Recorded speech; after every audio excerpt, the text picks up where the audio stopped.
bem-vindos a mais um episódio. Desta vez eu trago um mestre de comunicação, um mestre da oratória, uma pessoa que eu até fico meio tímida em estar sentada ao lado, mas é uma pessoa que é uma referência no nosso mercado. Vocês, quando souberem quem é, vão logo reconhecer. Mas ele tem, para além de fazer o que faz, ele também ensina. Então eu acho que não há mais nada melhor do que nós estarmos aqui a conversar e percebermos um bocadinho de quem ele é e do que ele faz. Bem-vindo, Arafat. Muito obrigado. Muito Obrigada pelo convite, por teres aceito o convite. Eu que agradeço. É uma grande oportunidade de estar aqui e sinto-me honrado também por esta chance. Então, Arafat, antes da gente começar aqui a entrar mais a fundo nas coisas, explica-nos quem é o Arafat, como é que surge esta paixão pela comunicação, como é que surge a parte da oratória. Fala-nos um bocadinho disso. Deve ser das perguntas mais difíceis que eu recebo para responder. Entretanto, Arafat é um jovem muçulmano de Majacás, lá da província de Gaza, e que teve a oportunidade de passar assim pelos microfones de alguns canais de comunicação social em Moçambique, e acho que é aí onde a coisa começa de forma mais intensa. Eu costumo dizer que dentro de casa, na família, pelo menos da minha geração para trás, não há nenhum vestígio de comunicação, não há nenhum vestígio de comunicólogos, de radialistas. Recordo-me, quando mais novo, nós tínhamos em casa um rádio, é onde eu costumava acompanhar algumas notícias, mas também não porque era fã daquilo. Estava ali ligado, então nos meus intervalos de passagem pelo interior de casa ia acompanhando alguma coisa. E foi o meu primeiro contacto com algum meio de comunicação social, porque nessa altura nós não tínhamos sequer um televisor dentro de casa. Depois disso, porque eu nasci e vivi boa parte da minha vida em Majacás, mudo-me para Maputo.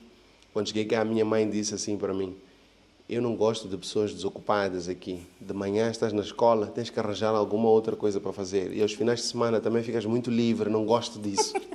E ela procurou saber com o que é que me podia ocupar. Acabou descobrindo que a Rádio Moçambique tem um programa, que na verdade é um clube. Eles chamam aquilo Clube da Criança, que é um espaço em que eles recebem crianças, jovens e adolescentes, mesmo para ensinar algumas técnicas de comunicação.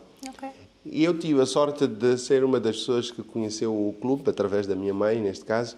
Ela disse: olha, vai, eu só quero que tu fiques ocupado. Fui lá. Por sorte ou azar, estava ali a decorrer um programa em direto e, ok, agora no intervalo vamos convidar os amiguinhos que vieram assistir ao programa para conversar connosco. E chamaram, fizeram-me algumas perguntas, eu fui respondendo. Ao final do programa, disse: olha, tu falas muito, gostamos disso, isso é bom, acho que vamos precisar de fazer algumas coisas contigo. Eu levei, ok, é um elogio, é só de momento e fica por isso mesmo. Semana seguinte, mais algumas semanas. E num belo dia, um amigo, e é interessante estar a dizer isto agora porque na altura eu chamava ele Mano Dino, Mano Dino, Mano Dino, e pouco antes de vir aqui a esta conversa, eu estava a conversar com ele. E ele disse assim: quem de vocês tem a coragem de desafiar aquela dupla? Porque o programa era feito por duas meninas. Então ele usou esta expressão: este programa é só de comadres, não há nenhum rapaz aqui que tenha coragem. Não me perguntes de onde eu tirei a dita coragem, não sei em que é que eu estava a confiar, só sei que eu tenho coragem. Levantei a mão e dali acabei me tornando um apresentador. Tinhas quantos anos? Tinha 13 anos. Uau, Tinha 13 anos. Dali me tornei apresentador daquele programa. Alguns meses depois fomos fazer uma transmissão em direto. Normalmente a rádio, quando chegam assim ocasiões especiais, o 1 de junho é uma delas, eles organizam os programas em direto, mas fora do estúdio. E nessa ocasião também tivemos a mesma situação. E estava lá o produtor de um programa que passava na TVM, o tio Roland. Ele era o produtor do programa Academia de Sonhos. Disse: olha, gostei muito deste rapaz. Falou com uma colega minha, arranja-me o contacto dele. Depois convidou-me para fazer televisão também. Então comecei a fazer as duas coisas em simultâneo. O que aconteceu é que eu ia gostando daquele envolvimento, daquela oportunidade de estar naquele ambiente, aprendia muito. Há muitas coisas que, quando eu fazia naquela altura, me pareciam muito chatas, mas que hoje, e quando digo hoje, estou a falar de algo muito recente. Há 2, 3 semanas eu estava a dar uma formação em Nacala e estava lá um senhor que nem moçambicano é. Ele não é moçambicano, ele mal fala português, mas ele estava a participar da formação e a formação era em português. Num dos intervalos, ele levanta-se da cadeira e vem ter comigo. E ele falou em inglês, olha, gosto muito da forma como tu falas.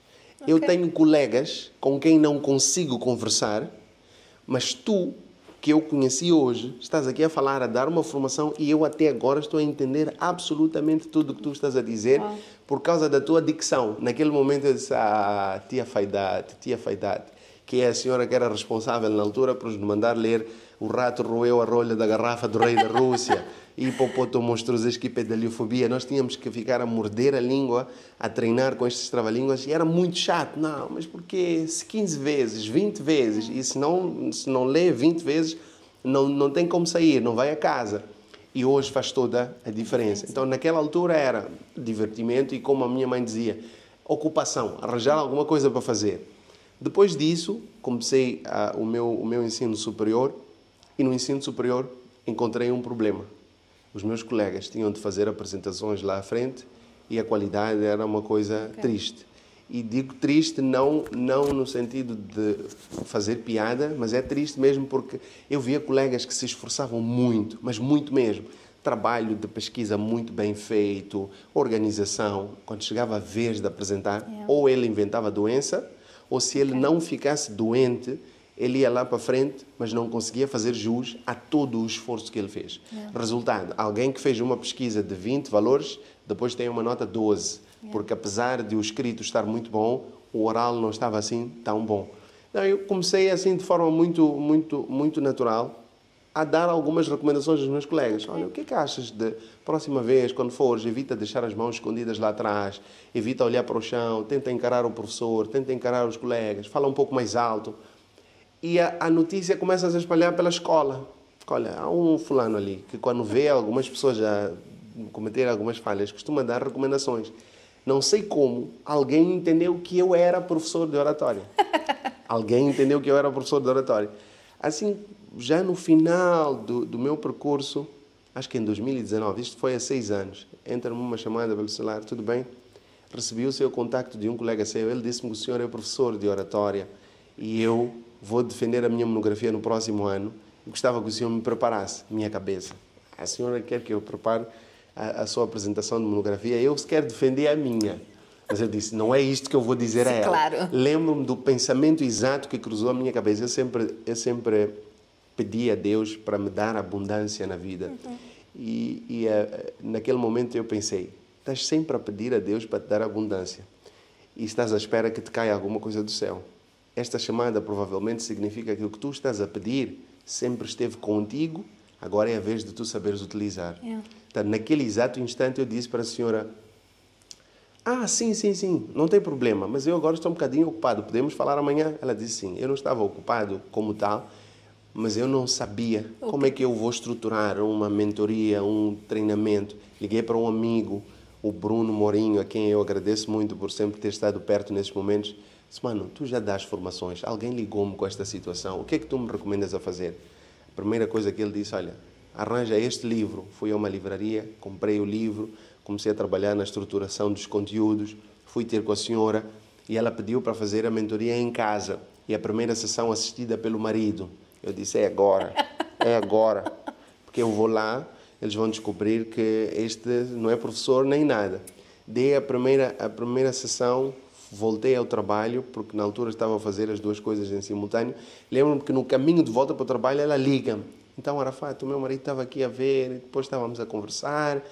Disse, ok, já perdi o trabalho antes mesmo de começar.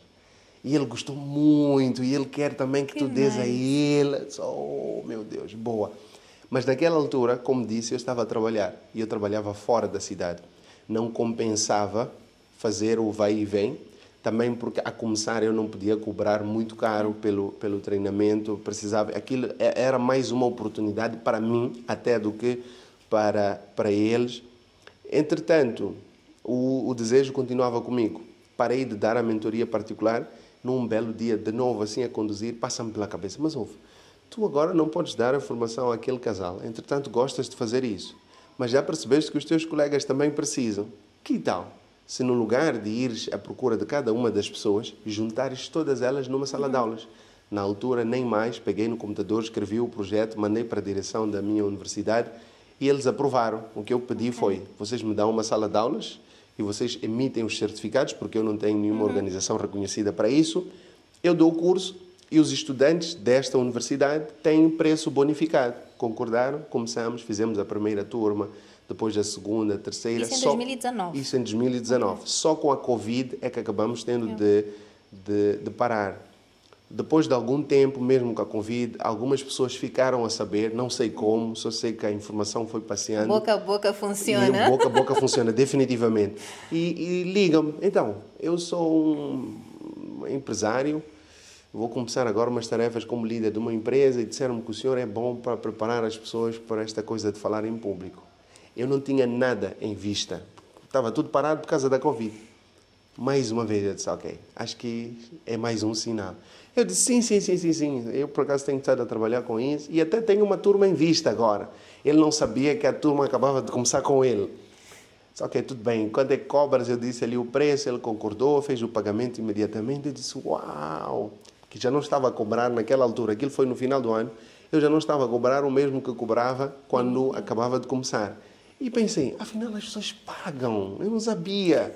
Claro, porque primeiro o meu nicho eram estudantes universitários, capacidade de compra é diferente. Aqui eu estava a falar com um empresário e dali eu disse, olha, ok, vamos pegar nisto e vamos começar a vender. Ali eu comecei a ir atrás das pessoas e consegui fechar. Mas isso tu ainda estavas no trabalho fora da cidade? Na altura, este episódio, por acaso, da chamada do senhor acontece em 2020, porque Covid acho que foi no final de 2019. Sim. Final de 2019, 2020 é que começou a intensificar. E no final, acho que outubro de 2020, ainda estávamos com algumas restrições, é que entra esta chamada. Eu já havia trocado de trabalho. Okay. Não estava mais fora da cidade, estava a trabalhar aqui e era um pouco mais prático. Ali veio a vantagem do famoso networking, porque consegui dar a formação. Já não tinha acesso à escola, já tinha terminado a licenciatura e nessa altura consegui, com base no novo círculo social onde eu estava, a autorização para utilizar uma sala muito boa, que era até melhor que aquela que eu tinha estado a utilizar e que jogava muito com o público-alvo para esta nova formação. E consegui ali montar a turma, fizemos a formação, correu muito bem, graças a Deus. No mesmo ano lancei o meu primeiro livro de oratória e acho que foi mesmo isto, uma coisa a puxar a outra. Mas o que eu gosto de dizer sobre este processo todo é que se alguém alguma vez planeou todo este trajeto, foi Deus, eu não. Eu nunca mesmo, não me lembro de algum dia ter parado para pensar, eu vou ser um grande comunicólogo ou alguma coisa parecida. Quando estava a terminar a 12ª, uma vez um professor meu perguntou, o que é que vocês querem ser? Eu lembro de ter dito a ele, professor, eu não sei como é que se chama a minha profissão, mas o que eu quero é uma profissão que me permita encontrar pessoas e falar com elas. Ok. É tudo que eu disse a ele. Eu só quero uma profissão que me permita encontrar pessoas e falar com elas.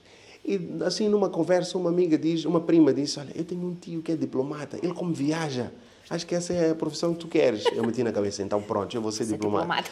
Mas depois disseram, sim, ele está sempre de gravata e tal, vai para grandes reuniões. Não é por aí. Não entenderam bem. Vocês não perceberam, vocês não entenderam o assignment, não vale a pena. E depois, de forma muito automática, isto foi acontecendo. Vale até dizer que esta coisa de comunicador, depois da rádio, comecei a fazer alguns vídeos. Estávamos a conversar pouco antes de começar aqui o episódio sobre os vídeos relacionados à consciência social.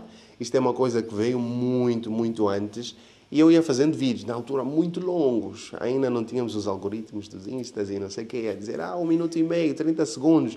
Fazia vídeos de 10, 12 minutos, deixava no YouTube. Tinha sempre algum maluco e desocupado que ia lá dizer, gosto muito do teu conteúdo, já nessa altura. Mas eu fazia mesmo porque olhava para algum fenómeno social e pensava, eu tenho uma opinião a deixar sobre isto, deixa-me partilhar. Tenho uma opinião a deixar sobre isto, deixa-me partilhar. Depois disso, comecei a produzir conteúdo religioso. Então, sempre houve qualquer coisa que me mantinha ligado a esta questão da comunicação. Depois foi mesmo uma coisa puxando a outra e aqui estamos nós. Ok. Tudo aconteceu numa altura que não havia ChatGPT, então as formações, tu falaste de ir comprar um livro. Exato. E eu parei e pensei antigamente, pensar em comprar um livro hoje em dia, não, para quê? Eu entro no Google, entro no ChatGPT e ele vai me dizer como montar uma mentoria do início ao fim e já está. É verdade. Então é incrível, não é? Eu ontem estava a conversar com uns amigos e um deles diz assim, o maior ponto de admiração desta geração é aquilo que tu não sabes fazer, ensina. Yeah. É assim como funciona. As grandes pessoas, ou os grandes cursos, hoje em dia, nós encontramos pessoas que muitas vezes não têm sequer um mínimo de domínio do assunto, mas eu vou abrir uma turma, já tem aqui um curso aberto e por aí vai. E faz diferença, ainda mais cedo, estava exatamente na instituição onde eu me formei, recebi um convite para ir conversar com os estudantes do primeiro ano. E eu estava exatamente a dizer isso a eles. Olha, quando eu fiz a minha monografia, eu não tinha o ChatGPT para me dar recomendações. Entretanto, também sou parte do grupo de pessoas que tinha preconceito em relação a essa ferramenta. Mas hoje é uma coisa que eu não deixo de lado para o meu trabalho, porque eu acho que é muita perda de tempo e teimosia desnecessária da minha parte a dizer, não, eu quero fazer tudo from scratch. Mas está ali, não precisa inventar a roda. Agora, eu quero é que ele me dê algum direcionamento, porque eu posso ter este direcionamento, mas vai me levar muito mais tempo, vai exigir muito mais esforço e é um custo de oportunidade que eu não posso desperdiçar. Mas faz diferença e talvez até para quem nos acompanha, para nós, pelo menos não sou assim tão velho, mas é bom saber que conseguimos encontrar este lado onde, olha, tínhamos de nos virar.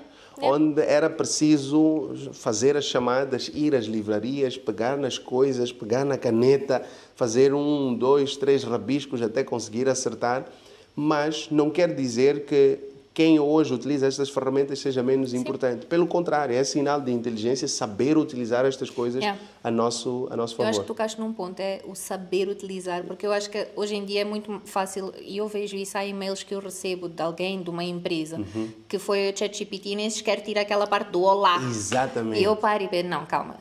Pedir uma base de um e-mail, de uma proposta é uma coisa. Copiar taxativamente o que está lá.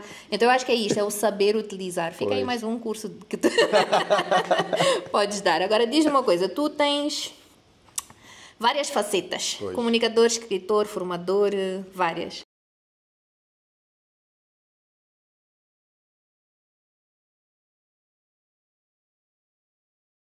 De comunicar ou dar formação a empresários, de dar formação a estudantes.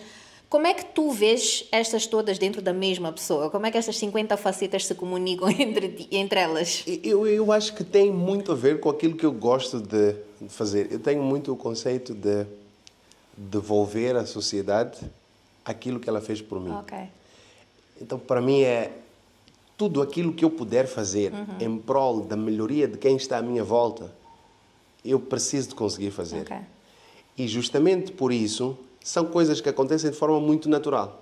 Para mim, estar a conversar com estudantes, eu quando estive, por exemplo, na conversa hoje mais cedo, como disse, eu não estava a ver estudantes, eu não estava a ver um convite de uma instituição de ensino superior. Eu estava a ver meus irmãos mais novos a receberem os conselhos que eu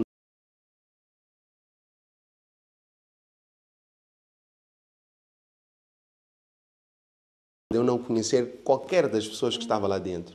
Depois, eu vou encontrar com empresários e é sempre com a mesma mentalidade.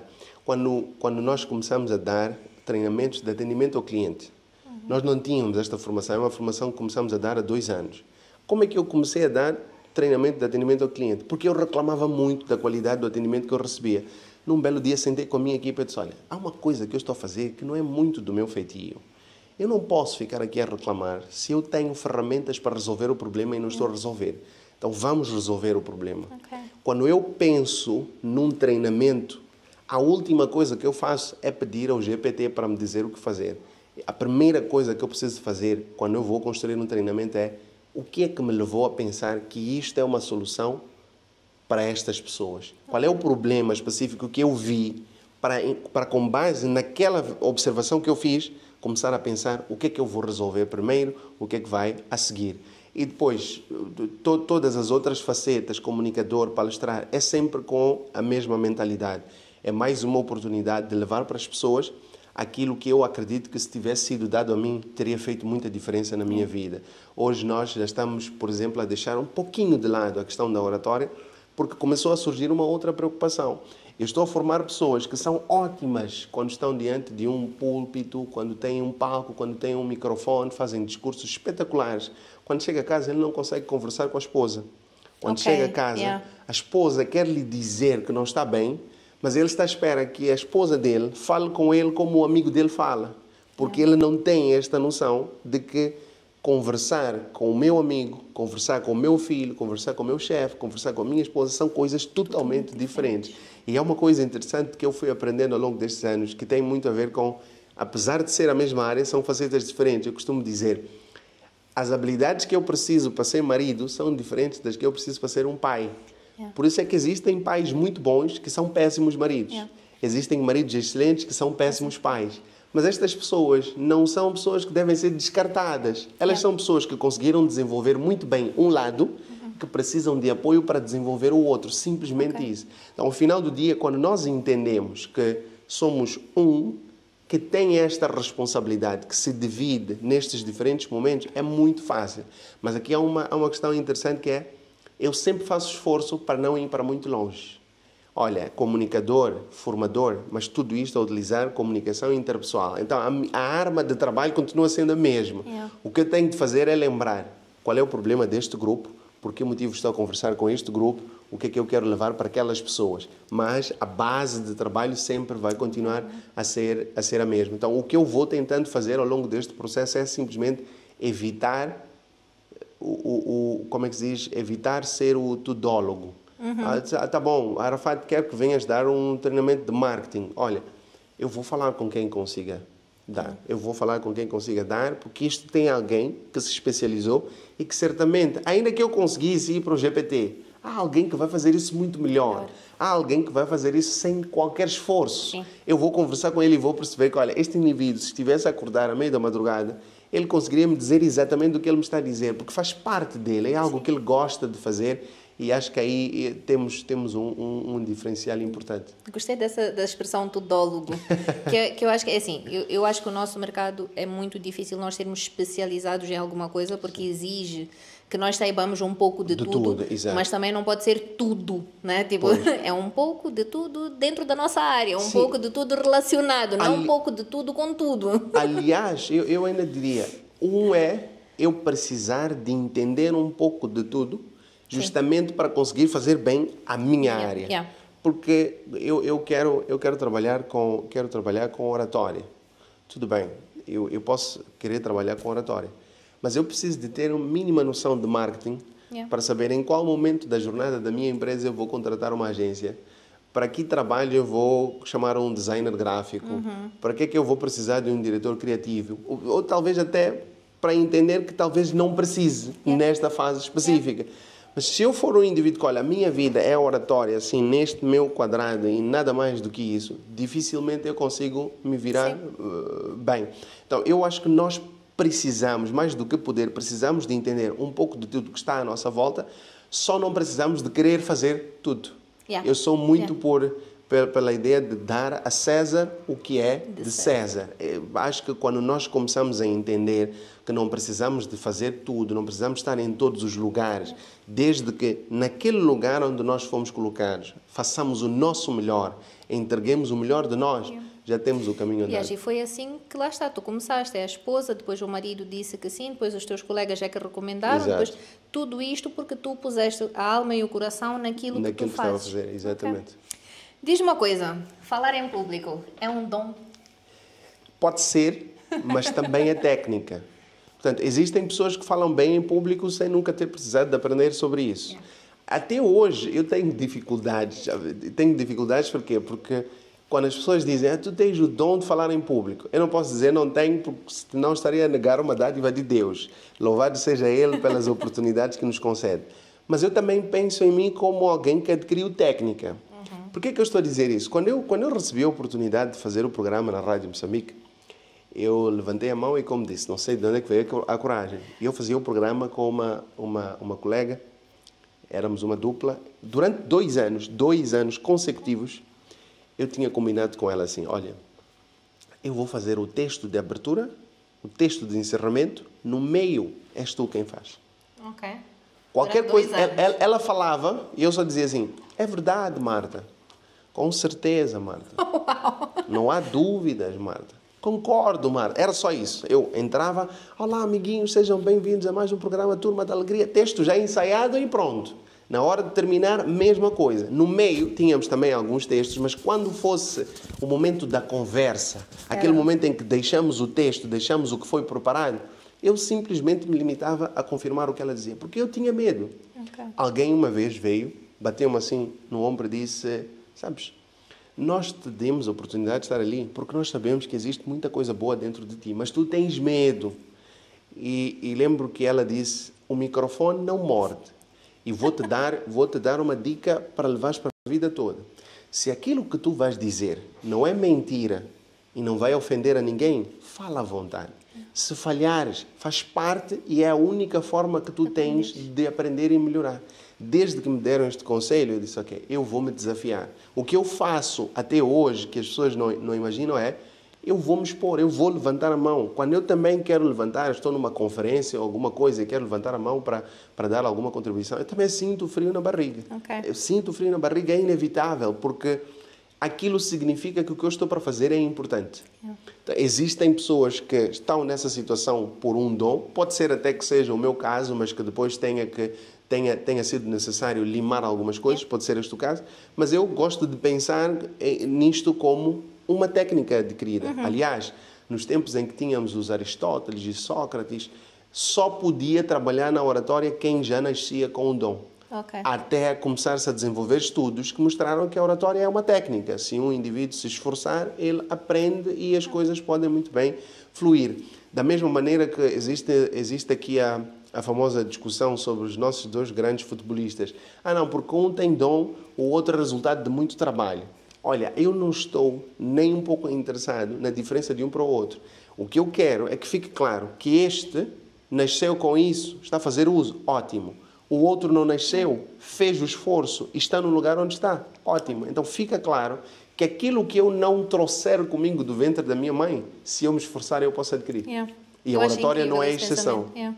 Acho isso incrível. E talvez eu falo do frio na barriga, eu acho que é importante também as pessoas perceberem que não interessa em que patamar, seja em que área for, tu sempre vais, vamos lá, e isto vou usar um exemplo, mas uma Beyoncé da vida, quando entra no palco, de certeza, tu fica com frio na barriga, porque faz parte, porque ela mete a alma e se correr mal, e a gente sempre fica a pensar, não, tem que estar atento, porque pronto, há uma coisa que quando tu metes o teu coração ou a tua alma em alguma coisa, tem sempre este frio, não é? Isso não assusta realmente, acho que...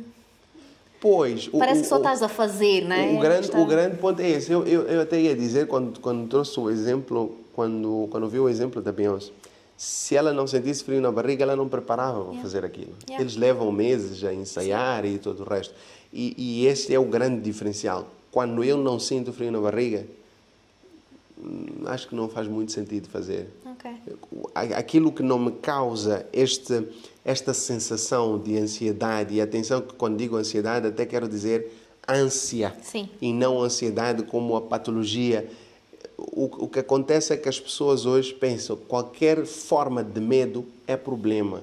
Há uma frase de Mandela que eu gosto muito. Coragem não é a ausência de medo, é a capacidade de triunfar sobre ele. Ou seja, o corajoso não é uma pessoa destemida. O corajoso é uma pessoa com medo, mas que diz, olha, eu prefiro arriscar e descobrir o que é que está do outro lado dessa parede chamada medo, do que ficar aqui parado a dizer, não, vou ficar no conforto e continuar como sempre estive. O mundo acaba por ser daqueles que se desafiam, daqueles que são ousados, daqueles que se levantam. O marketing é um claro exemplo de como aqueles que são mais reconhecidos não são necessariamente os melhores em termos de performance ou qualidade. Muitas vezes são aqueles que têm coragem de ir à frente. São aqueles que têm coragem de dizer, olha, a agência ligou, vamos fazer uma campanha, mas é uma coisa disruptiva. Ok, mas a sociedade pode não receber bem. Mas e se receber bem? Vamos descobrir. E se não receber, tiras do ar, fazes uma carta de desculpa. Exatamente. Há um exemplo, Espera, é um exemplo sobre álcool, posso? Sure. Ok. Há um exemplo de uma campanha que deu uma polémica enorme por causa do Fórum da Mulher e isso que era a campanha da cerveja preta. Esta preta é mesmo boa. Recordo. Aquilo, do ponto de vista de marketing, ficou na cabeça. Toda a gente fala. Eles tiveram a tirar a campanha do ar, mas toda a gente falava daquela campanha. Exatamente. Bom ou mal, não interessa. Ficou na boca das pessoas e a marca veio atrás disso e criou uma amplitude de resultado que, se calhar, se fosse uma campanha só a dizer nova cerveja, não teria tido não o mesmo teria efeito. tido. Então, às vezes, esta provocação, pronto, não correu bem, tiveram a tirar, mas do ponto de vista de pensamento e visibilidade de marca, está lá. Coragem. Yeah. Coragem, não, tens toda a razão. E diz-me uma coisa, nesses teus frios, na barriga, na tua ânsia, como tu disseste, quais são as técnicas, quais são as dicas que tu poderias dar para a pessoa, lá está, mas ok, de onde vem essa motivação para tu empurrar os medos para dentro e disseres eu vou fazer? Okay. O que é que tens para nos dizer? Acho que começa mesmo aí. Por que que eu estou a fazer o que eu vou fazer? Okay. Qual é o grau de importância que isto representa para mim? E eu lá atrás já havia mencionado que é uma extensão da minha casa. Qualquer lugar onde eu vou é uma extensão da minha casa, claro, com todo o respeito, mas é para dizer, se eu acho que dentro de casa eu aconselharia os membros da minha família, é o que eu vou fazer lá. Okay. Se eu acho que gostava de dar estes conselhos a 10 amigos meus, eu vou dar a 20 amigos numa palestra. Esta é a primeira coisa. Qual é o grau de importância que isto representa? E principalmente para mim é o fato de tudo aquilo que eu faço ter sempre de estar alinhado ao meu propósito. Yeah. Eu entendo que esta questão da comunicação é um presente divino para mim e o mínimo que eu posso fazer para mostrar gratidão é utilizar essa ferramenta para ser um caminho ou um meio de difundir o bem. Então, para mim, o bem não é somente quando nós falamos de questões espirituais. Se eu for munir um conjunto de estudantes de ferramentas para que eles se tornem bons comunicadores, eu estou a livrar estas pessoas da frustração de estarem a estudar por muito tempo e terem más notas, por exemplo. Mas eu também posso partilhar técnicas de comunicação e este indivíduo pegar e dizer, olha, a partir de agora eu vou me tornar um mestre de cerimónias. Ele torna-se autossuficiente. Ele não precisa de sofrer para pagar a propina dele. Não precisa de estender a mão a pedir esmola a ninguém. Então, a forma de espalhar o bem nem sempre há de ser a mesma. Desde que no final seja conseguido este resultado e esteja de acordo com os meus princípios, então é tranquilo. Então, para mim, conta muito por que motivo eu vou fazer aquilo que eu quero fazer. Depois disso, é mesmo uma questão de dividir isto em 3 partes. Eu sempre digo, melhorar a oratória requer 3 aspectos. Conhecer, conectar e conduzir. Eu preciso de conhecer a mim mesmo. Autoconhecimento é uma ferramenta importante e estamos em 2025. Não se deve deixar de falar sobre isto e não vou perder a oportunidade deste momento importante que vocês me consideram de dizer, saúde mental é uma coisa importante.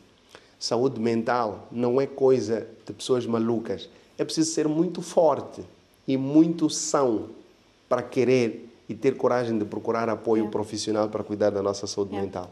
Porque não sei se nós temos isto em conta, por mais fortes que nós sejamos fisicamente, a máquina toda está aqui.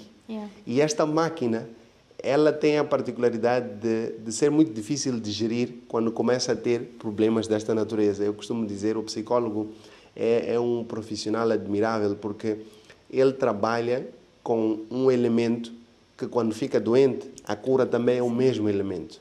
Ele tem alguém que está a passar por uma situação de depressão, de ansiedade, ele tem que trabalhar com a mente deste mesmo indivíduo para curar a outra parte que não está bem. E não é fácil. Então, trabalhar no autoconhecimento é uma ferramenta importantíssima. E depois vale dizer, nós ouvimos de uma sociedade que tem uma multiplicidade cultural tremenda. A maneira como nós fomos educados é diferente, a maneira como nós fomos instruídos é diferente, as experiências que nós vivemos nas nossas infâncias ou na nossa infância também são diferentes. Entretanto, há muita coisa em comum. Olha, eu não estou aqui a querer trazer uma coisa de vitimismo e não sei o quê, nem gosto muito de pensar, não, nós somos uma geração traumatizada. Eu acho que existem gerações piores.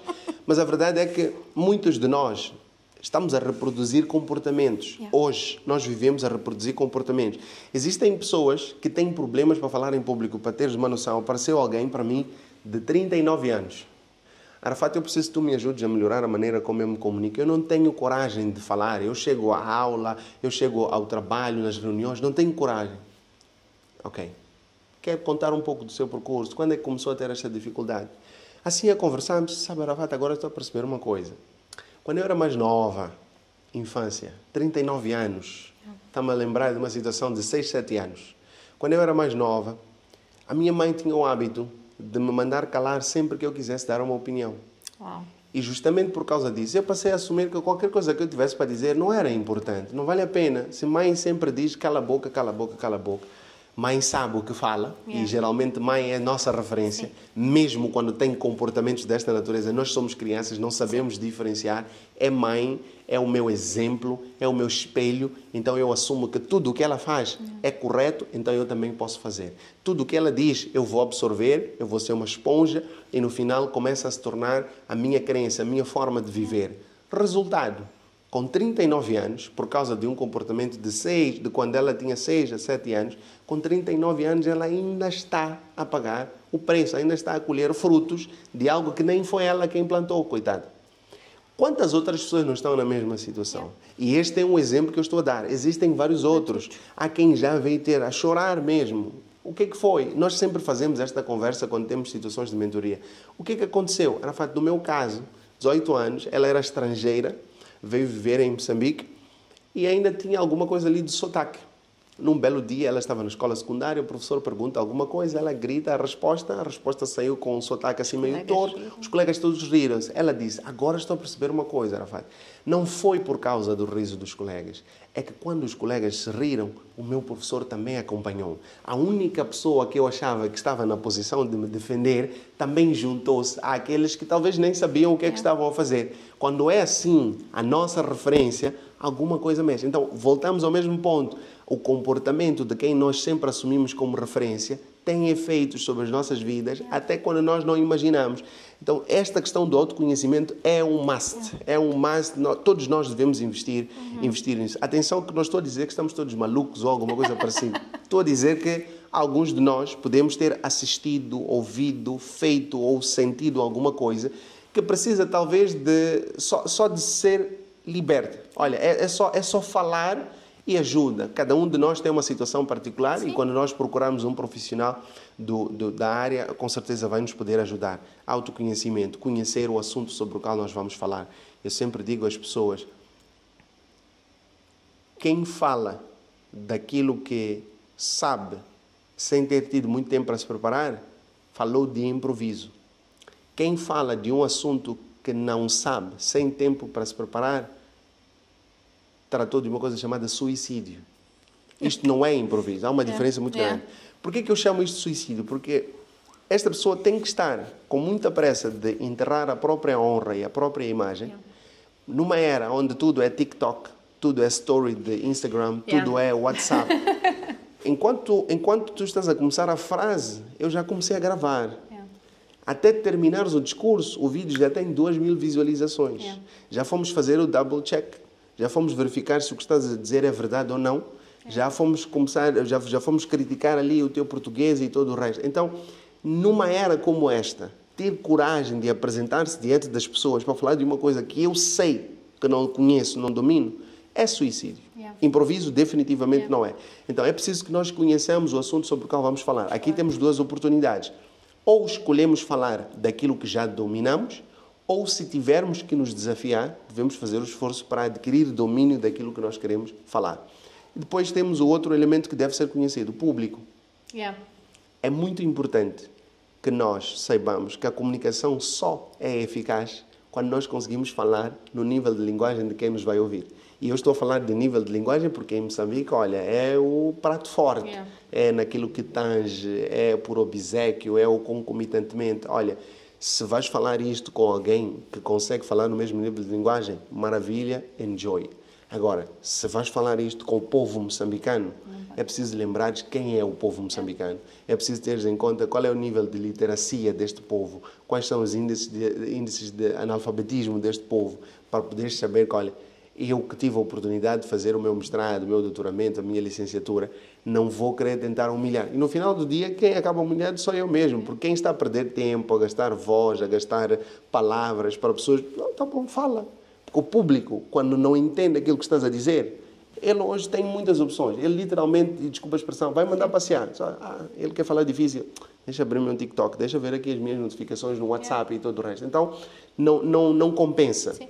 Procurar conhecer o público. Quantas pessoas vão estar lá? São homens, são mulheres, são jovens, são crianças. Porque a partir deste conhecimento é que vamos para o ponto 2, conexão. Okay. Só me posso conectar. Se eu souber como falar com as pessoas que estão à minha frente. Eu preciso de conhecimento sobre o meu público para eu me poder conectar a ele. Nível de linguagem. Quais são os exemplos que eu vou utilizar? Porque hoje nós falamos muito de storytelling. As pessoas pensam storytelling, ok, é só aprender uma técnica boa de contar histórias. Só faz sentido se a história disser alguma coisa que gera identificação. Se eu não conseguir fazer com que aquela pessoa se identifique com o que eu estou a dizer, olha, a história é bonita, boa, mas não vai gerar o resultado que eu estou à procura. É preciso que nós consigamos criar essa conexão. Quando eu conheço e me conecto, eu estou pronto para conduzir. Aqui eu vou levar a pessoa para onde eu quiser.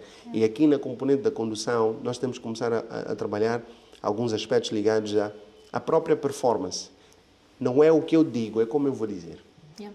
Eu ia te perguntar até do ponto de vista de comunicação, porque tudo comunica. Exatamente. Comunicação não verbal. Não verbal. Aqui é onde está o maior calcanhar daqueles, pelo menos nesta sociedade moçambicana. Porque nós temos grandes ideias, nós falamos, a olhar para o chão, o cliente está ali à frente. Eu vejo isso com pessoas que me tentam vender alguma coisa. Mas como é possível? É vendedor? Quer realmente que eu compre? Eu não estou a conseguir entender se esta pessoa está à vontade em conversar comigo ou não. Ele faz a apresentação toda a olhar para o chão. Depois de terminar, é que vai piscar por 2 segundos para ver se eu estou acordado e se estou a acompanhar. Não é suposto que seja assim. Nas reuniões também acontece. Eu faço muito esta brincadeira quando vou dar formações assim para empresas. Olha, quando chega um colaborador para uma reunião, tem a mesa aqui e a cadeira, e ele já chega assim, eu já sei que ele não vai contribuir. Eu já sei que ele não vai contribuir. A probabilidade de este ser o colaborador que vai ser promovido a chefe, a diretor, a líder da empresa é muito reduzida. Porque, como estavas a dizer, tudo comunica. E principalmente o nosso corpo. Existe um estudo que foi feito, apesar de ter várias interpretações, um estudo que foi feito que era para mostrar das 3 componentes da nossa comunicação: verbal, as palavras que dizemos; não verbal, comportamento do nosso corpo; e paraverbal, o comportamento da nossa voz. Estas 3 componentes, todas elas fazem um total de 100%. E alguém disse, olha, vamos fazer um estudo. O que ele fez foi, quando nós colocamos situações onde o que o corpo diz é diferente do que a boca está a dizer e do que a voz está a dizer, quem é ouvido em primeira instância? Resultado, 55% da maneira como as pessoas nos interpretam é com base no que o nosso corpo está a dizer, depois com base no que a nossa voz está a dizer, para só depois levar em conta as nossas palavras. O conteúdo em si, né? 55%. Dito de outra maneira, 93% da maneira como as pessoas nos interpretam não tem nada a ver com as palavras que nós estamos a dizer. É não verbal. É comportamento do corpo. É como eu estou vestido. É como está a minha expressão facial. Qual a vontade eu estou para gesticular. Eu costumo dizer, as pessoas autoconfiantes têm a particularidade de que elas sabem ocupar os espaços vazios. A pessoa autoconfiante, ela diz, este espaço aqui, eu estou à vontade para gesticular.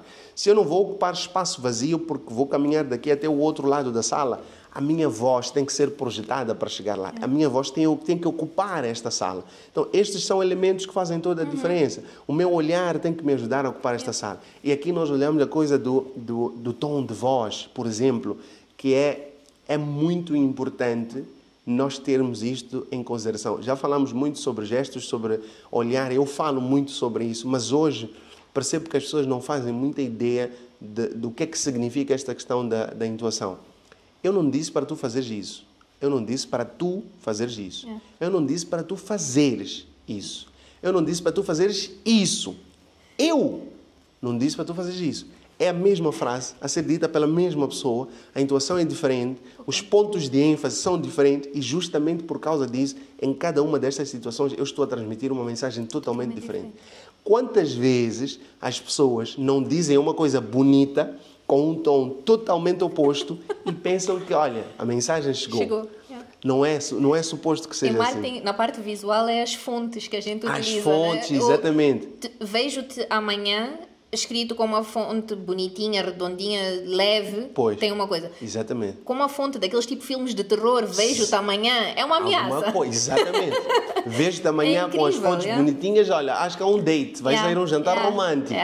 Vejo-te amanhã com o Times New Roman, é o chefe a marcar reunião para o dia seguinte. É a mesma frase, mas justamente por causa deste elemento tão importante, a mensagem que chega é completamente diferente. E as pessoas muitas vezes não levam isto em consideração. Mas se eu tivesse que dizer algo, tirando aqui o conhecer, conectar e conduzir, para as pessoas tomarem em consideração quando forem falar em público, mesmo que não tenham tido muito tempo de preparar as técnicas como tal, seria: cheguem lá com mentalidade de oferecer mais do que vão levar. Se vocês chegam lá com mentalidade de oferecer, vai ser fácil para cada uma destas pessoas pensar: o que é que eu devo fazer para ajustar a minha comunicação de maneira que ela seja interessante para quem está a ouvir? Deixa-me dedicar-me um bocadinho a entender o mundo deste público. Deixa-me entender o que é que mexe com eles, o que é que mexe com o emocional deles, o que é que mexe com a estrutura deles, como é que eu faço para entrar no mundo deles? Porque eu já tenho uma mentalidade: olha, eu vou para lá para oferecer mais do que vou levar. Quando eu chego lá para levar, olha, cheguei, atirei a informação, vocês receberam ou não receberam, é convosco, a minha parte já está feita, se for algum trabalho remunerado, olha, estou à espera aqui do cachê e tchau, tchau. Então, é importante que esta questão da nossa mentalidade seja trabalhada e, de novo, voltando à frase de Mandela, é sobre ter coragem. É sobre ter coragem. Agora andava muito uma trend: primeiro você começa, depois você melhora. Olha, se vocês vissem o Arafat a palestrar há 10 anos, não tenho nem coragem de partilhar essas coisas. Mas acho que era interessante para as pessoas perceberem a tua evolução, que até tu que és o mestre... Eu tenho um vídeo da altura que fazia o programa de televisão. Tenho, por acaso, publicado no meu Instagram. Os meus colegas que trabalham nessa componente do marketing comigo fizeram essa brincadeira de mau gosto comigo. Eles fizeram uma sequência, acho que de 10 posts. Era literalmente a mostrar a evolução. Eu disse: não era preciso tudo isso. Era só dizer antes e depois. Mas eles fizeram questão de dizer antes, durante e depois. Mas hoje, eu digo isto obviamente a brincar, hoje é muito agradável perceber que evoluímos. É muito agradável. E eu até digo isso para eles.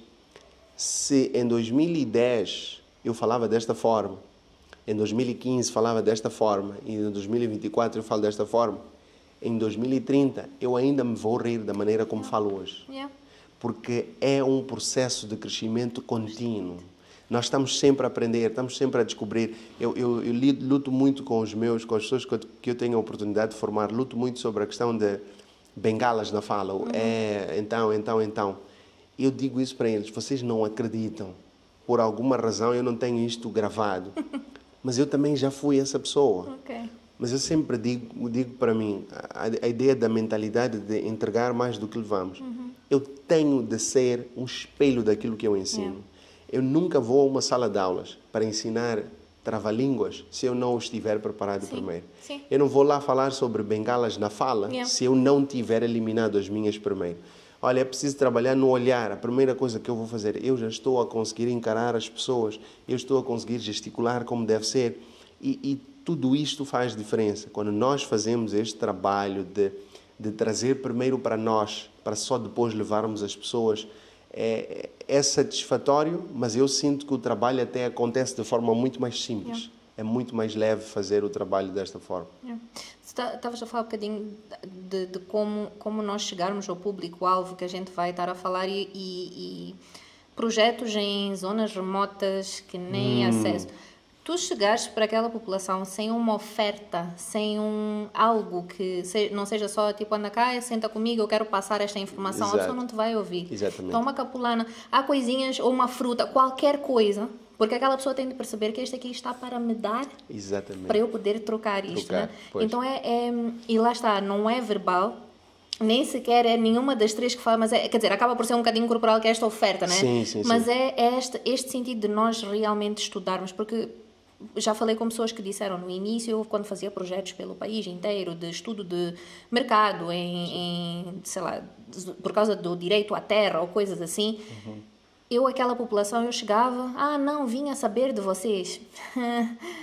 O resultado de informação exprimida, né? Era zero. Exato. Quando a pessoa começou a perceber que não, olha aqui, então leva uma capulana, leva alguma coisa que a pessoa perceba, ok, esta pessoa está aqui para mim também. Pois. Então há certas coisas que é necessário nós estudarmos, não é só lá está, chegar e já está. E já está, é porque verdade. lá está, o Arafat de certeza que fala de forma diferente para uma sala de jovens homens de 30 anos Exato. do que para um grupo de mulheres de 50. Exatamente. Não é igual. Não é igual. E olha que, ainda a olhar para a questão do não verbal, estou aqui a lembrar de uma questão comum, pelo menos culturalmente para nós, assim, Gaza, mas a casa. A saudação em casa não é com os dois em pé. Chegou alguém, vamos levar a esteira, vamos oferecer, sentamos, normalmente as pernas ficam assim. Então, como está? Ficamos ali, Vatsonguan, Vatlanga, e eles vão confirmando. Aquilo é uma forma de dizer, eu também sou daqui. Sim. Nós somos parecidos, nós somos os mesmos. Assistimos isto com as campanhas políticas. Yep. As pessoas que nós estamos habituados a ver, de fato e gravata, sempre num Mercedes, altas velocidades, não falam com ninguém, não cumprimentam ninguém, transformam-se. Yeah. Jeans, uma bota, uma camiseta, boné, e andam ao lado do povo. Yeah. Quando eles chegam em Chibabava, quando eles vão chegar em Nametil, quando eles vão chegar em Mogovolas, eles não dizem lá, boa tarde, senhoras e senhores. Não. Eles chegam em Nampula para dizer salama. Eles chegam em Majacase para dizer lixile. Eles falam a língua do povo. O que é que eu tenho sobre este indivíduo que eu chego primeiro para dar, justamente para ele entender que eu estou aqui para ele. Para ele. Não, eu acho que é muito importante, lá está, a gente ter isso em mente. E uma autêntica aula que estás a dar aqui. Diz-me uma coisa, do ponto de vista de referências. Pois. Para além das referências que tu tens fora, né? Tu para ti, por tudo aquilo que a gente já falou, és uma referência para ti? Não consigo, não. Eu acho que não. Por quê? Eu acho que não porque, é como dizia, é um processo de crescimento contínuo. E eu tenho na cabeça que se o Arafat faz bem, há quem faz 1000 vezes melhor. Certo. Acho que isto é uma coisa que eu faço força para manter, que é também para não começar a pensar que já estou não sei onde, eu tenho o rei na barriga, mas deixando a conversa do falso humilde.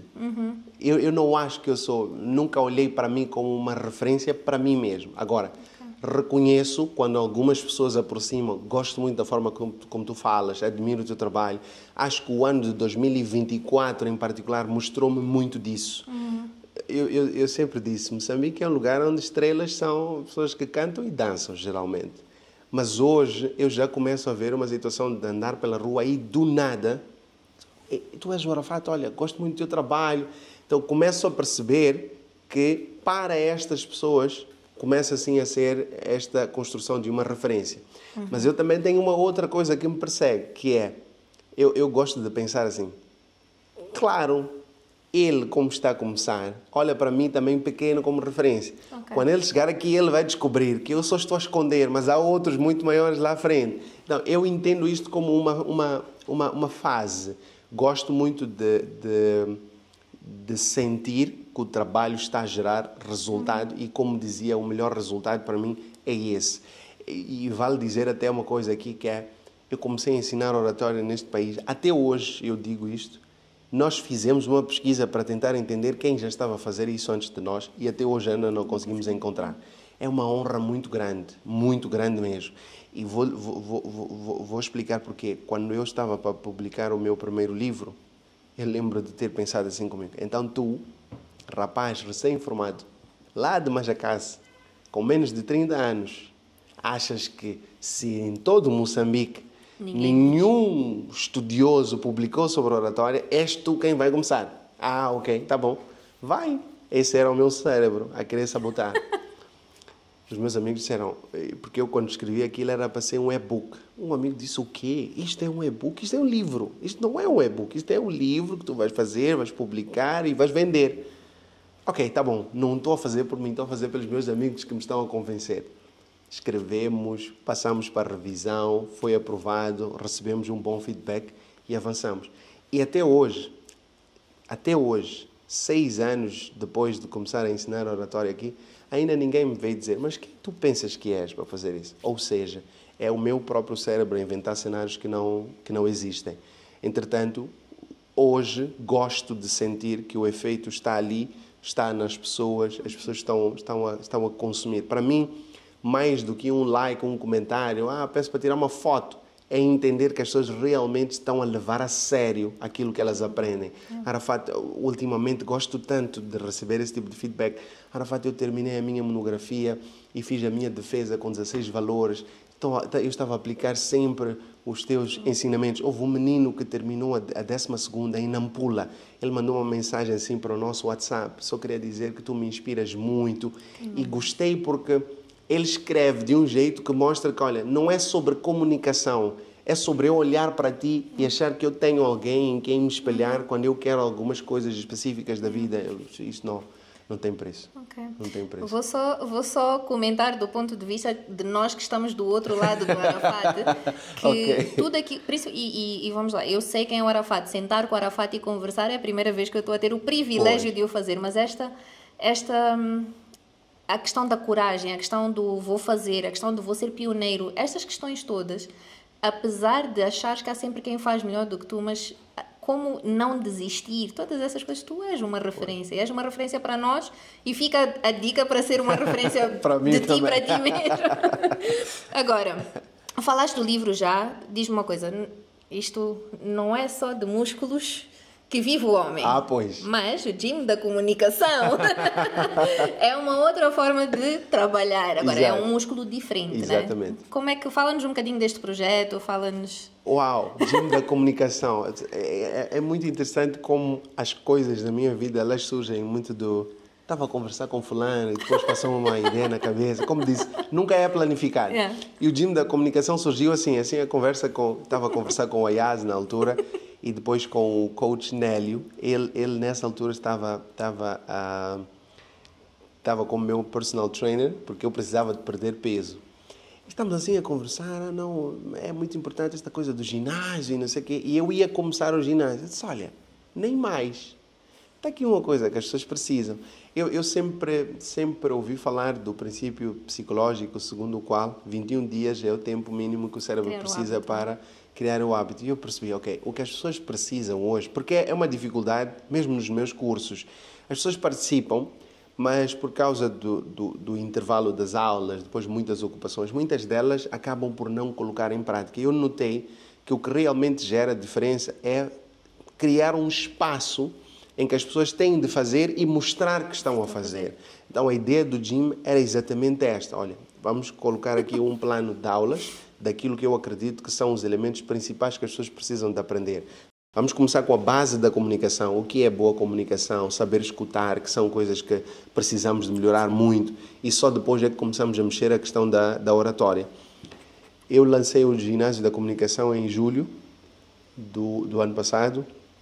Em julho, acho que devia ter alguma coisa como 25 ou 30 inscritos.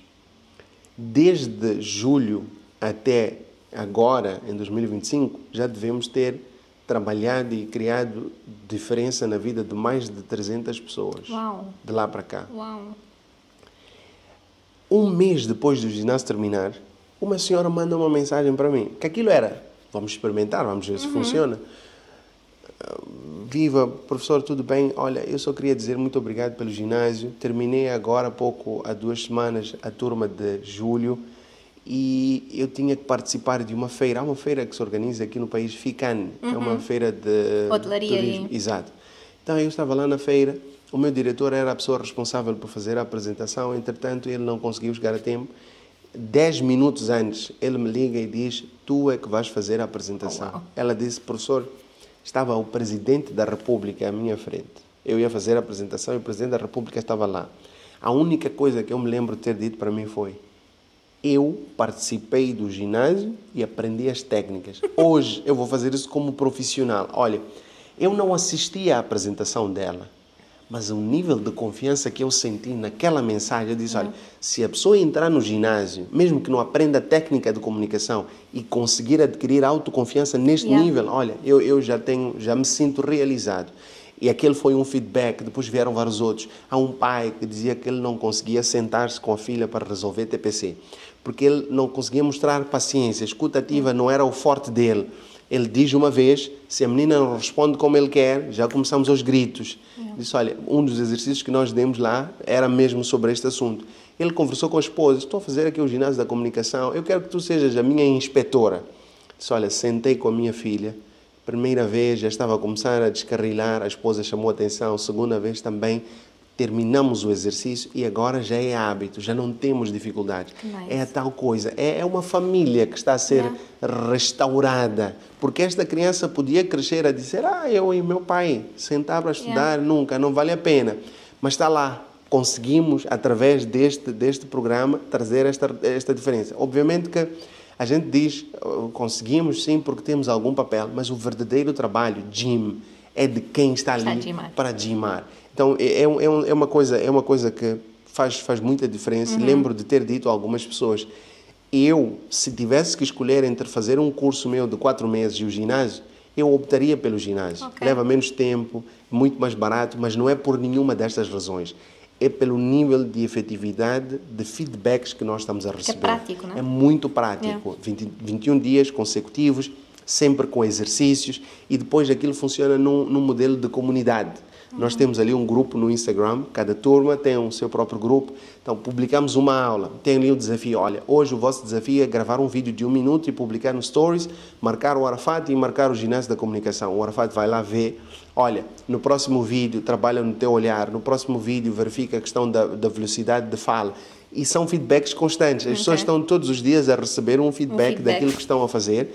Quando um publica o desafio, nós vamos para o grupo, olha, parabéns, gostamos do teu desafio, gostamos da tua motivação também, né? Então o outro diz, eu já estava cansado, mas deixa-me fazer também.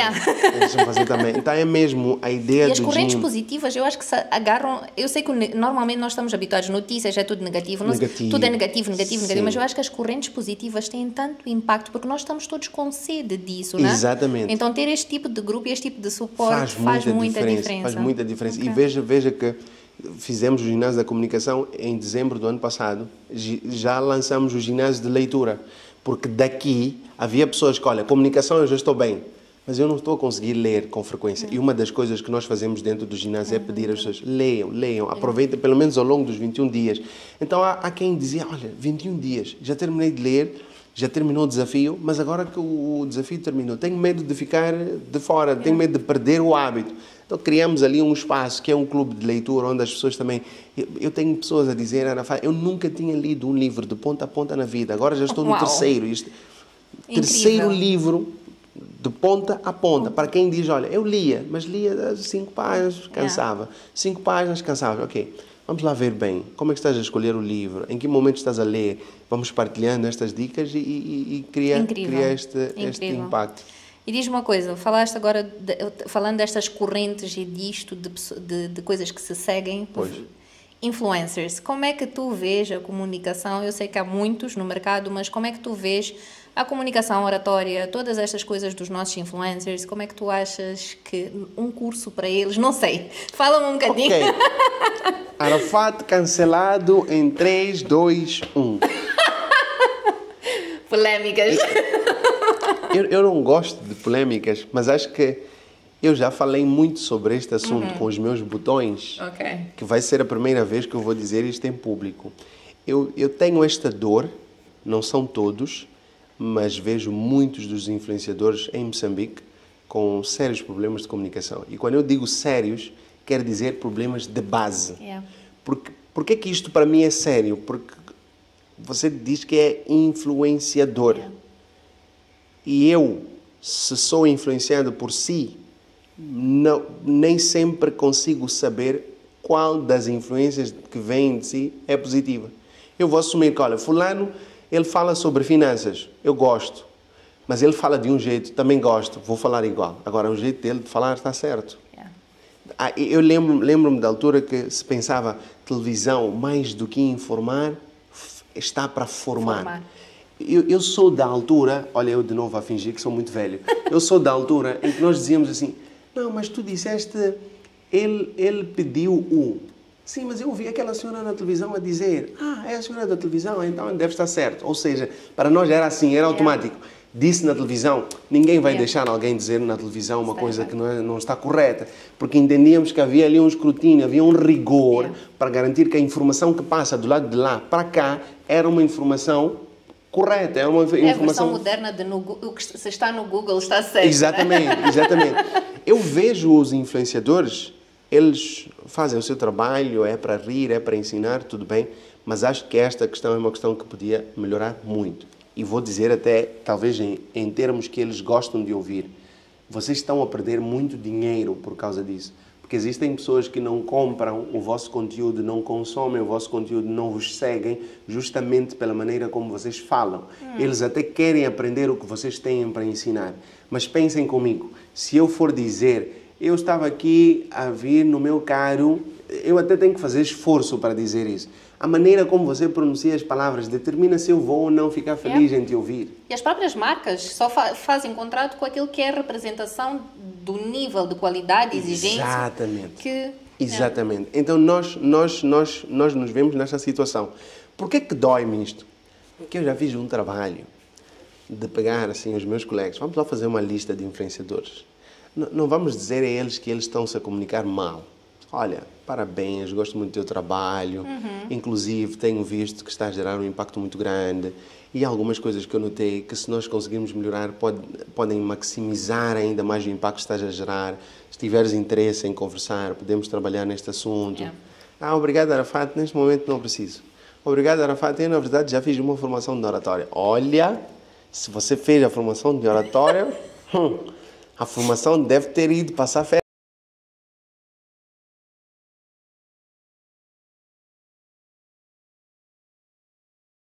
Eu gosto muito da comunicação, mas é um amor unilateral. É um amor unilateral. E eu estou a ter a coragem de dizer isto mesmo para ficar a chamada de atenção. E é bom que eu mandei essas mensagens para muitos influenciadores, então não é indireta para ninguém. Há muitos deles, inclusive, que se mostraram prontos, alguns por causa do tempo. E como disse, não são todos. Entretanto, é importante que você se pergunte se alguém me pedisse uma referência de quem fale muito bem para a minha filha ou o meu filho aprender, eu teria coragem de indicar 3 pessoas que falam como eu. Se a resposta para esta pergunta não for sim, eu tenho de resolver o problema.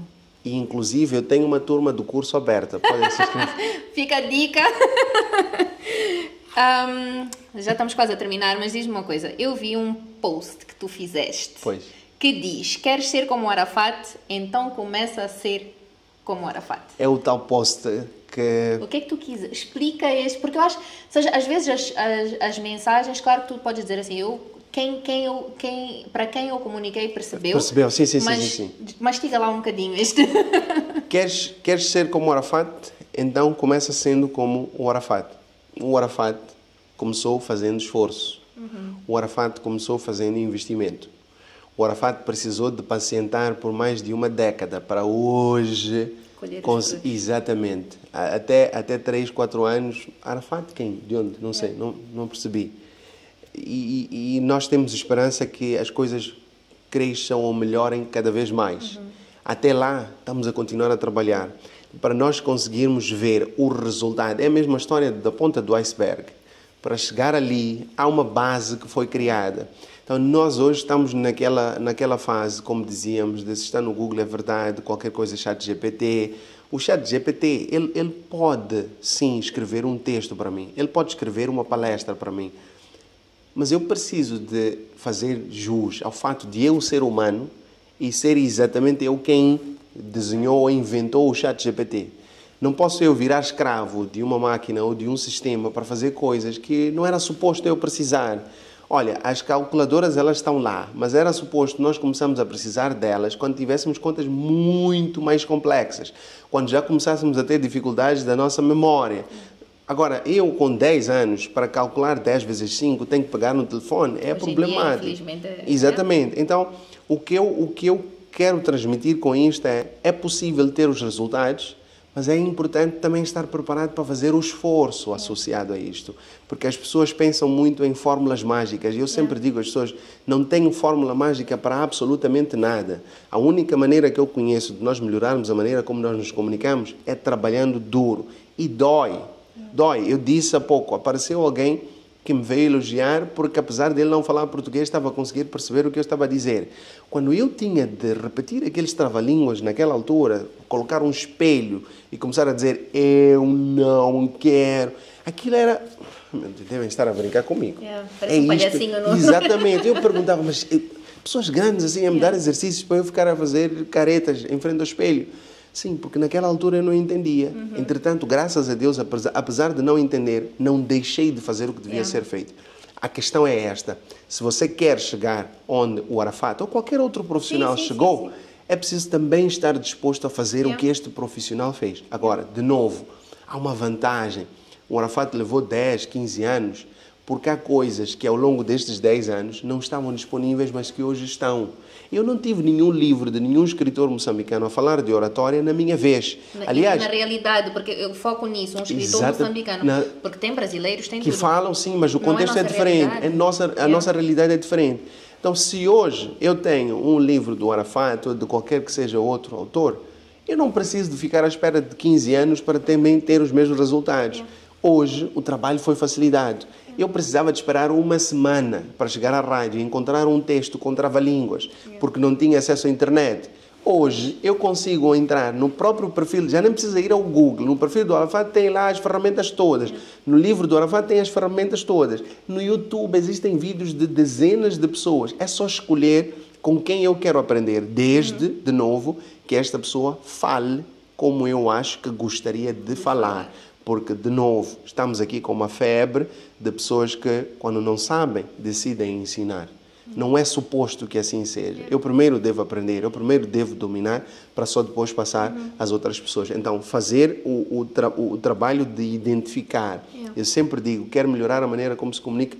Começa a falar com pessoas que falam como você gostaria de falar. Que estão no lugar que tu gostarias de estar. Exatamente. É sempre este o indicador. Mas isso também passa pelo nosso nível de exigência pessoal, que às vezes a gente nem sabe o que exigir de nós mesmos. Mas é por isso que neste momento, e eu acho que este boom da internet também nos permite ter acesso a essas pessoas mais facilmente. Porque antigamente, lá está, nós ou era o amigo do pai que estava em nossa casa e nós tínhamos aquela oportunidade de estar com ele, ou porque íamos a uma palestra. Hoje em dia eu posso ter acesso a esta pessoa e este conhecimento num telefone, no telefone, exatamente. Então acho que mas lá está, temos de ser exigentes. Por exemplo, vou dar um exemplo, trabalho com marketing, influencers. As marcas com quem eu trabalho perguntam qual é a influencer que tu recomendas para este trabalho, para esta campanha, para o que quer que seja. Pois. Eu não sigo todos, do ponto de vista de eu, Joana, mas a agência sabe quem são todos. Agora vem aquela questão, o cliente chega e diz, eu quero trabalhar com este. Eu digo, por quê? Primeira pergunta, né? Sim. Não, porque ele tem muitos seguidores. Ok, o teu público é este. Esta pessoa comunica com este público. Esta pessoa não fala assim que esta pessoa, desculpa, mas está metido numa polêmica a nível pessoal, porque está toda hora envolvida em escândalos e não sei o quê. Não faz sentido. Sabes, mas lá está o nível de exigência e aquilo que as pessoas têm como referência de só porque tem seguidores eu tenho de ouvir aquela pessoa. Não, né? Se a pessoa não sabe falar, eu não vou ouvir, não tenho de ouvir. E olha que acabaste por mencionar uma coisa, que é também outra dor que eu tenho no coração, e aproveito que estou num podcast com alguém que trabalha de marketing, que eu acho que vocês ainda têm muito terreno por andar no nosso mercado, porque... Parece muito isso, parece muito eu acho até que há de ser dos próprios profissionais de marketing das empresas, não entendo. Há situações onde eu vejo uma campanha, vejo o influenciador que está lá e pergunto, o diretor de marketing desta empresa, onde é que estava quando aprovaram isto? Não estava. Não é possível, não bate, não funciona. Há algum tempo, alguém entrou em contato comigo, Arafat, tudo bem, olha, eu gostaria de... Estamos à procura de influenciadores. Estamos à procura de influenciadores para uma marca e pensei no teu nome, queria sugerir.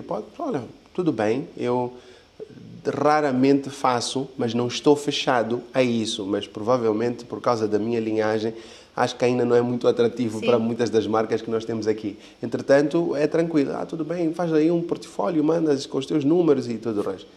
Ok, mas agora, qual é a marca? Porque eu tenho a particularidade de que não me basta ter uma transferência na minha conta para fazer o trabalho. Se não está alinhado aquilo que eu sou, não funciona. Nesse sentido, ok. É para uma marca de pão e não sei o quê. Sorry, not for me.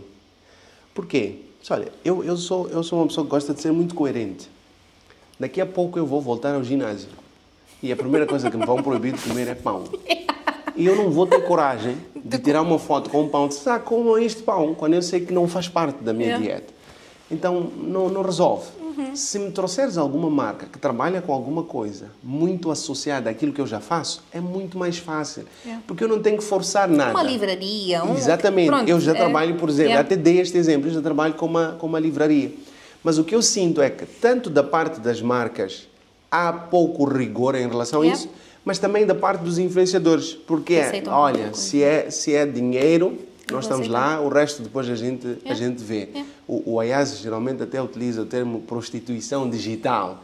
Ele utiliza o termo. E eu acho que faz todo o sentido. As pessoas, nesta coisa de só querer resultados, aumentar números, mais visibilidade, acabam por se entregar a coisas que, olha, não é difícil passar para o teu colega. Passa para o teu colega que está mais ajustado a este nicho e talvez ele, quando receber uma coisa que esteja ajustada ao teu nicho, ele passa também para ti. Mas eu acho que ainda há muito trabalho por fazer no mercado para levar esta informação para as marcas. Mas depois a outra coisa que acontece, e eu entendo a vossa parte, é que eu já assisti isto acontecer. Departamento de marketing. O chefe de departamento de marketing é o colega que tem pouco trabalho para fazer. Não é o colega que tem formação em marketing. Não é o colega que tem experiência nesta área. Este colega aqui, estes dias aqui, nós estamos a gostar muito da prestação dele. Vamos pôr a ele no marketing. Marketing é o departamento de fazer os panfletos e ficar a meter 100 posts. A dor no nosso coração. Exatamente. É só fazer 100 panfletos, meter todos os dias. Sim, mas não é assim que funciona. Temos que ser mais estratégia assim, mas... Lembro de uma vez ter ouvido alguém reclamar: eu estou a ver que a página não estão a publicar nada, está ali aquela página, está sempre com panfletos. Ainda bem, né? Ainda bem que na tua página não está cheio de panfletos, porque eu, por exemplo, não sigo nada que seja simplesmente uma vitrine de panfletos. E as pessoas não estão lá para isso. Mas há aqui um trabalho, da mesma maneira que eu peço a vocês como profissionais de marketing para falar sobre isso, também peço aos responsáveis das organizações para terem os ouvidos um pouco mais abertos, serem mais receptivos a isso e também deixarem de querer resultados imediatos. Sabes que houve uma vez que me perguntaram em relação, tipo, agência-cliente, um sonho. E a minha resposta foi clientes que ouçam ou que queiram ouvir. Pronto. Porque lá está, se procurar uma agência que tem conhecimento, eu não estou a dizer que o cliente não deve saber o que quer, mas ele não tem de saber como lá chegar. Então tem de ouvir, né? Exatamente. Para chegar a este resultado, ou para venderes isto, ou para... Ouve quem tem o conhecimento, né? E depois muitas das empresas são dirigidas por pessoas estrangeiras que acham que não, no meu mercado já se fez assim. Não é igual. Contexto. Então eu também tenho esse sonho. Mas é sonho de todos, é sonho de todos. Eu também recebo, alô, sim, queremos esta formação, mas não conseguimos fazer em 3 dias, vai ter que ser 8 horas. Olha, eu não consigo fazer isto em 8 horas. Não, mas também pode tirar este e aquele elemento. Vou ser muito sincero convosco. Eu quero esse dinheiro na conta da minha empresa. Entretanto, vocês não vão aprender nada. Não vão aprender nada. Não é efetivo, não funciona. E depois vão falar mal de ti. Exatamente. Esse é outro problema. Depois lá está, o boca a boca, para tu construir um boca a boca positivo de recomendação, trabalhas duro para te destruírem no boca a boca, é assim. Daqui para aqui, então, é verdade. Não vão pensar, ninguém vai dizer no departamento de marketing ou de formações ou o que quer que seja que fui eu que pedi ao Arafat para diminuir fazer desta forma. Então, se for para termos mais conhecimento, tem de ser os 3 dias, não vai ser tipo, o Arafat não entregou nada, nós contratámos, ele não fez. Então... E no final do dia, eu percebi que enquanto esse sonho não se realiza, a única maneira que eu tenho de sobreviver neste mercado é negar de trabalhar com alguns clientes e demitir outros. Foi muito difícil, de verdade. Foi muito difícil conseguir ter a coragem de o fazer. Porque, olha, departamento ou empresas do ramo de formações aqui dentro já temos um bolo muito pequeno. Quando dá para o torto, marketing e formações sofrem primeiro. Mas aqui nós queremos áreas que metem dinheiro. Olha, senta aqui para nós explicarmos bem qual é a relevância do nosso trabalho. Mas o teu comercial saber falar bem, o teu recepcionista atender o cliente sem estar sentado, de cara trancada, a mexer no telefone, a dizer, senta aí, já... Nem me fala. Não, todas essas coisas, e lá está, as pessoas acho que não têm, como não é palpável, estás a ver? Parece que é uma coisa utópica, né? Eu estou a falar no ar de uma coisa que vai dar formação ao meu funcionário. Ele sabe atender, ele está aí e sabe atender. Não. Sim. Porque lá está, o teu comercial está a olhar para o chão. Ele no CV disse que tem experiência. Eu sempre digo às pessoas, fazer uma coisa por muito tempo não implica que eu faça bem. Eu conheço pessoas que estão a fazer... A experiência não é sempre positiva. Eu conheço pessoas que fazem coisas há 20 anos muito mal feitas e ainda continuam a contar os anos. Escrevem que estão a fazer a 22, depois a 23, a 24, a 25, mas estão a fazer mal. O fato de uma pessoa fazer uma coisa há muito tempo não quer dizer que ela esteja a fazer bem, mas aí volta. Qual é o nível de exigência, de qualidade que eu tenho para comigo? Se eu não estou comprometido em ser excelente... ele faz, deixa estar. E sabes, eu tenho uma equipa muito jovem aqui, né? E uma das coisas que eu também às vezes tento passar é este sentido de ambição. Eu detesto a palavra ganância, porque acho que ganância já é o lado negativo. Exato. Mas ambição, porque eles depois dizem, não, mas Joana, às vezes é fácil a gente falar, porque tu tens carro, tu não... Ok, eu tenho condições privilegiadas, mas o Eusébio não tinha. Ou seja, eu vou buscar aquele exemplo, né? Porque há vários, eu não estou a falar sim. Mas eu vou buscar aquele exemplo, toda a gente conhece. Eu digo, o Eusébio não tinha. Se ele tivesse dado essa desculpa a ele próprio, ficava estagnado. Eu disse, e depois já pequenas coisas que a gente tem de olhar, é tipo, ok, eu também não cheguei, apesar de ter crescido com certos privilégios na vida e dou todo o valor que possa lhes dar, mas ok, se eu não tivesse passado noites em claro, eu não tinha a empresa como ela está, porque já não foi de mão beijada, porque a mim também me ensinaram, ok, tens privilégios, mas não tens de mão beijada, estás a ver? Então, eu quero ser melhor, eu quero me formar, todos os anos eu faço cursos. E vocês que estão a reclamar da vossa condição, o que fazem, né? E eu acho que é isto que os nossos jovens têm de também começar a tirar aquela coisa da responsabilização do outro, que é uma coisa que no oratório, eu por acaso digo aqui dentro, em formas de falar, não é oratório, mas é quando nós usamos aquelas expressões do estragou-se, partiu-se. Onde é que entra a minha responsabilização? Falta de autorresponsabilidade, eu estraguei, e eu acho que é todas estas coisas que contam até para o nosso cérebro, né? Este músculo estar treinado para assumir certas coisas, que não é normal. Nós precisamos de nos tornar pessoas mais autorresponsáveis.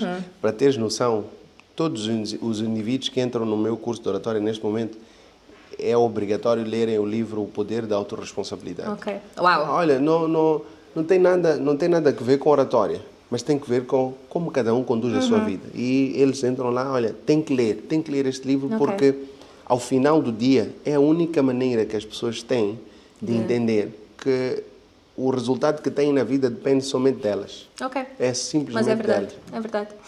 Conselhos finais. Que todos nós estejamos comprometidos em ser excelentes. Eu sempre digo que a minha mãe sofreu 9 meses, deixou de tomar muitos refrescos, deixou de ir a muitas festas, deixou de ir a muitos convívios, para que eu pudesse ser gerado e crescesse e nascesse com saúde. Ela não pode ter sofrido 9 meses e depois uma dor inimaginável do parto, depois mais uns bons meses a amamentar, para eu ser um bom indivíduo, no mínimo excelente. Eu não aceito que todo este processo tenha ocorrido para eu nascer e no final me contente em ser só mais um. Uau. Deve ser nosso compromisso sermos, no mínimo, excelentes. É a primeira coisa que eu recomendo que todos nós façamos. Segundo, que sejamos mais autorresponsáveis. Precisamos de assumir as responsabilidades sobre as escolhas que nós fazemos. Correu bem, da mesma maneira que eu quero ser o primeiro a gritar que foi eu quem escolheu assim, fui eu quem fez assim, também preciso de ter a mesma maturidade, a mesma coragem de dizer, olha, não correu bem e eu é que escolhi assim, podia ter escolhido melhor, podia ter feito melhor. E por último, mas não menos importante, invistam. Estavas aqui a mencionar e é uma coisa importantíssima. Nós hoje ficamos estagnados. Olha, é porque o meu salário não é grande coisa. O meu salário não é isto, o meu salário não é aquilo. Se eu realmente estiver comprometido, eu consigo fazer ajustes. há dias eu estava a conversar assim em casa e estávamos a falar sobre despesas. Eu disse, olha, eu já percebi que para os próximos meses eu é que vou ter de fazer o esforço de tirar um pouco mais para as nossas despesas de casa, porque o custo de vida literalmente disparou. E a minha esposa dizia assim, mas é verdade, sabe, mas eu acho que nós aqui em casa não temos assim uma coisa assim muito extravagante. Eu disse a ela, olha, se tu começares a conversar com algumas pessoas para entender como é que elas vivem, vais perceber que até quando tinhas menos do que tens hoje, já tinhas uma vida extravagante. Agora, é extravagante para quem? Tudo é uma questão de perspectiva. Exatamente. Então, é a minha perspectiva. Se eu me satisfizer em simplesmente dizer que não tenho capacidade, olha, fico assim à sombra da bananeira e vou continuar o mesmo. E depois vão-me perguntar porque é que o meu colega foi promovido, porque é que o meu colega sempre está nas viagens, porque é que as oportunidades aparecem para ele, aparecem para todos. Agora, o que é que cada um faz com as oportunidades quando aparecem? Aí é uma escolha completamente individual. Então, que cada um de nós faça o esforço de investir em si. Da mesma maneira que nós temos em Moçambique, um stick para roupa, um stick para capulanas.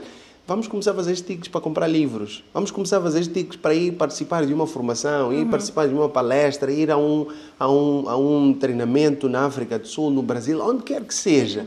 Nós precisamos de começar a construir amizades que são fundamentalmente construídas ou assentes em bases como estas, de desenvolvimento pessoal, de crescimento, de pegar cada um na mão do outro para podermos avançar. Uau, incrível.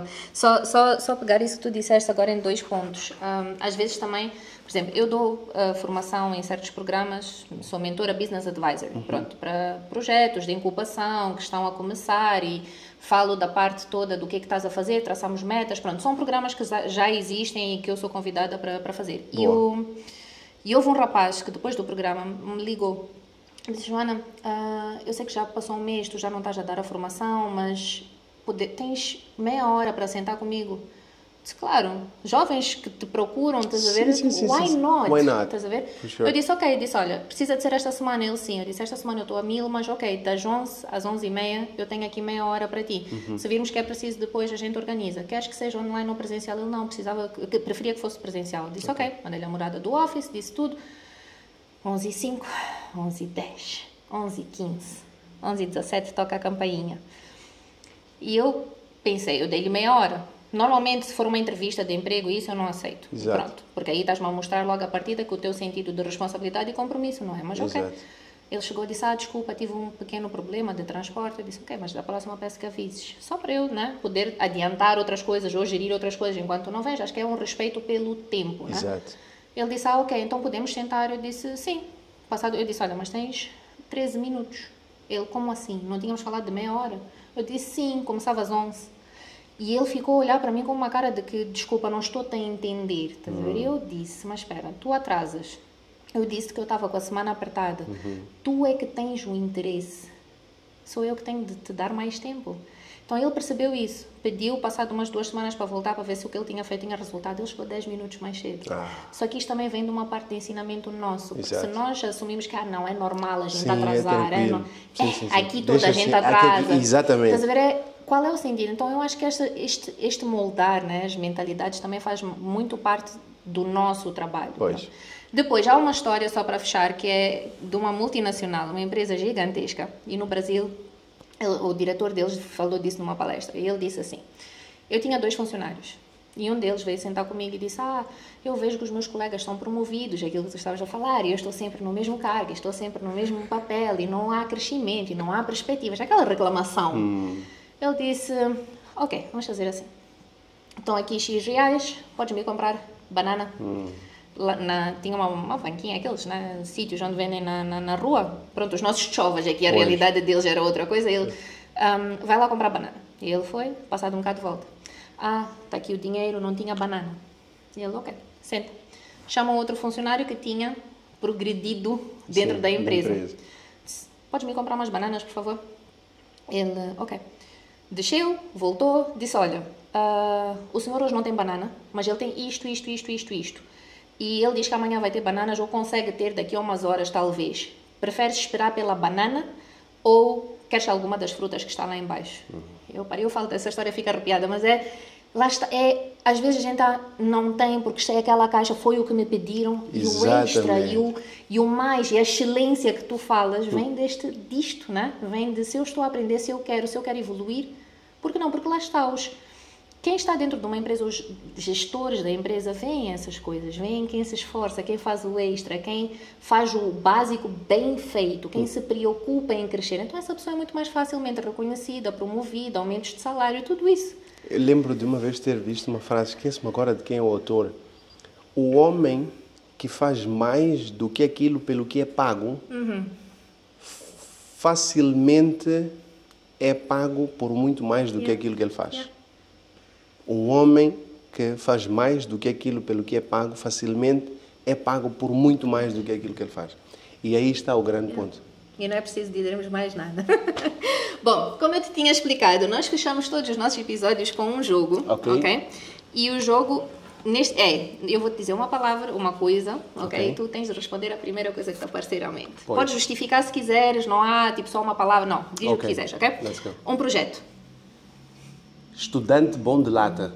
Levar um workshop para todo o país, onde nós partilhamos com estudantes de diferentes universidades técnicas de comunicação em público. Bom de lata. Bom de lata, pois.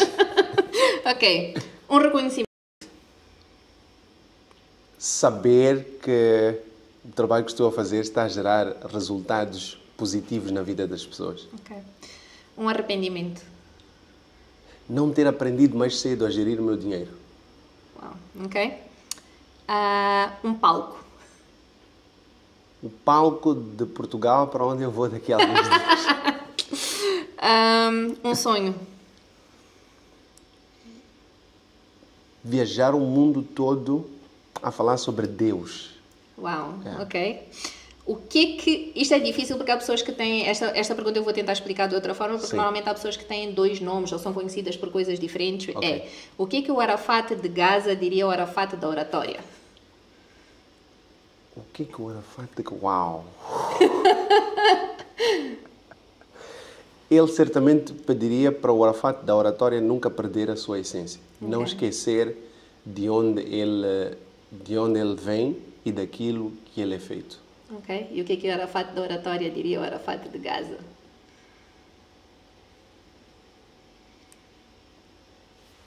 O tamanho dos teus pés não deve determinar a quantidade de passos que vais dar na vida. Oh, uau. Ok. É. E é isso. Ok. Olha, thank you so much mais uma vez por teres vindo e por teres aceito este desafio. Olha, uma experiência excelente. Parabéns, parabéns. Uma conversa mesmo memorável e que eu acho que foi das melhores conversas. Já posso arriscar em dizer que foi a melhor conversa que eu tive em todo este ano de 2025, certo? O ano ainda não terminou, mas já tive outras conversas, mas foi definitivamente a melhor conversa que eu tive este ano e muito obrigado pela oportunidade, parabéns.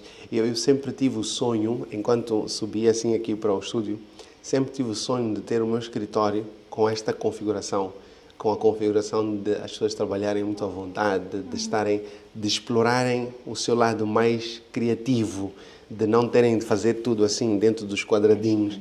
E quando nós abrimos o nosso escritório no ano antepassado, eu já pensava sobre isso. Eu quero. Depois o assunto ficou parado. Quando começaram as manifestações, acabamos fechando o escritório e daqui a pouco, se Deus quiser, voltamos a abrir. E entrar aqui me lembrou deste projeto que acho que agora vou levá-lo muito mais a sério, porque é maravilhoso, a sério, é encantador estar num ambiente que nos deixa à vontade para sermos quem nós somos e é uma coisa que para mim importa muito, poder ser quem eu sou. Então, parabéns e mais uma vez obrigado. Obrigada a nós e olha, continua a inspirar-nos e continua a fazer o que fazes sempre com esse teu nível de exigência, com essa tua vontade de crescer, porque tu podes não ter noção, apesar de receber várias mensagens, mas eu acho que tu impactas muito mais gente do que tens noção. Thank you. Thank you, pessoal. Mais um episódio. Fiquem atentos aos próximos e não se esqueçam de dizer qualquer comentário, qualquer coisa que tenham, já sabem. A Arafat está sempre disponível. É uma pessoa extremamente disponível para vocês. E participem, leiam e participem dos programas, ok? Thank you.